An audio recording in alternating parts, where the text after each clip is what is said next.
Ratangarh times देख रहे हैं आप। आपके साथ मैं हूं अलीशा सिन्हा। इसी के साथ बढ़ते हैं खबरों की ओर। भारतीय जनता पार्टी के प्रदेश अध्यक्ष बीडी शर्मा ने पत्रकारों को संबोधित करते हुए कहा कि प्रदेश की 28 विधानसभा जिन विधानसभाओं में चुनाव है, प्रदेश की सभी मतदान से अपील की है अधिक से अधिक मतदान करें और मतदान करते हुए इस मध्य प्रदेश को बचाने के लिए, गरीबों के कल्याण के लिए और एक संवेदनशील नेतृत्व में भारतीय जनता पार्टी काम कर रही है।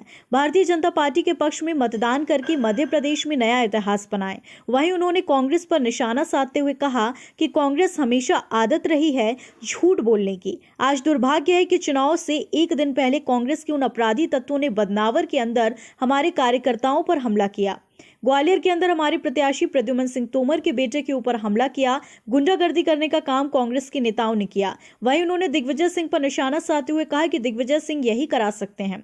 कमलनाथ इसी मूल के हैं। अपराधी प्रवृत्ति के लोग जो नेता हैं, चाहे वो दिग्विजय सिंह हो चाहे कमलनाथ हो, ये मध्य प्रदेश के चुनाव में गुंडे चीन के आधार पर कार्य करते हैं।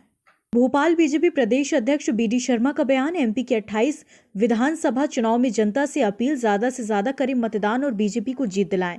कांग्रेस को आशंका है कि बीजेपी गड़बड़ करेगी, लेकिन गुंडागर्दी का काम कांग्रेस का है। कमलनाथ और दिग्विजय आपराधिक किस्म के नेता हैं। इन्होंने प्रद्युमन सिंह तोमर के लड़के पर भी हमला कराने की करी थी कोशिश। दिग्विजय की दिवाली मनेगी क्योंकि उनके सारे कांटे 10 को निकल जाएंगे और 28 विधानसभा सीटें जीतने का जो कांग्रेस दावा कर रही है वो राहुल की टीम ने सर्वे किया होगा। कांग्रेस उस चरित्र की पार्टी है कि यदि मोहन चंद शर्मा का एनकाउंटर होता है तो कहती है कि फर्जी है।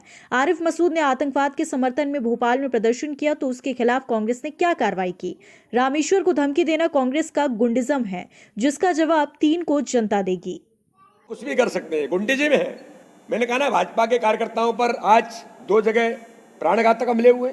ऐसे ही हमारे कार्यकर्ताओं को धमकी देने का प्रयास, ये सब दुर्भाग्यजनक है। और इनकी बौखलाहट है कि इनको लगता है कि जमीन खिसक गई, अब कुछ बचा नहीं है तो क्या करें। इसी प्रकार की बातें करने का प्रयास भारतीय जनता पार्टी के कार्यकर्ताओं पर प्रहार करने का प्रयास है, जिसका जवाब 3 तारीख को कार्यकर्ता भी अपनी अथक मेहनत से देगा। जी, दिवाली तो मनेगी ही, क्योंकि दिग्विजय सिंह के सारे कांटे निकल जाएंगे 10 तारीख को। एक कांटा पहले निकाला, दूसरा कांटा एक और बचा है, तो वो भी 10 तारीख को बोरी बिस्तर बांध करके चले जाएंगे। और जहां तक 28 की 28 सीटें जीतने की बात है, तो 28 की 28 सीटें हैं। मुझे लगता है कि राहुल गांधी जी ही, उनकी जो एजेंसी है सर्वे की, वो कर रही होगी। पर दिग्विजय सिंह ये नहीं बताते हैं कि चलो हम तो उन्हीं की बात मान लेते हैं, दिग्विजय सिंह और कमलनाथ की 28 की 28 सीटें हैं, तो सरकार बनाने के लिए 29 चाहिए ना।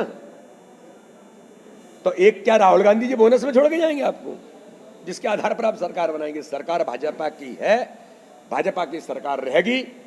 और इन मुद्दों पर, जिन मुद्दों के कारण जिस गद्दारी तुमने की कमलनाथ दिग्विजय सिंह मध्य प्रदेश के साथ, ग्वालियर चंबल अंचल के साथ, केवल छिंदवाड़ा प्रदेश माना था आपने, बाकी पूरे मध्य प्रदेश को धोखा दिया था। ये सबसे बड़ी गद्दारी आपने की, जिसके कारण आपकी सरकार गई। और इन्हीं मुद्दों पर मध्य प्रदेश के अंदर जनता आपको 3 तारीख को जवाब देगी, चाहे वो दलित बेटी का अपमान हो, चाहे एक ऐसे मुख्यमंत्री जो संवेदनशील गरीब का बेटा है, किसान का बेटा है, जिसको नंगे भूखे से लेकर के क्या क्या आपने बोलने का प्रयास किया, इन सारी बातों का जवाब बाबा साहब अंबेडकर के संविधान को दरकिनार कमलनाथ ने किया है इस चुनाव में। और जो घमंड दिखाया है, इस घमंड और गुरूर का हिसाब किताब जनता 3 तारीख को अवश्य करेगी। और इनके घमंड को चूर करके 28 की 28 सीटें भाजपा को जिता करके इनसे हिसाब किताब जनता मध्य प्रदेश की करेगी। रतनगढ़ टाइम्स में फिलहाल इतना ही। मुझे दीजिए इजाजत। नमस्कार।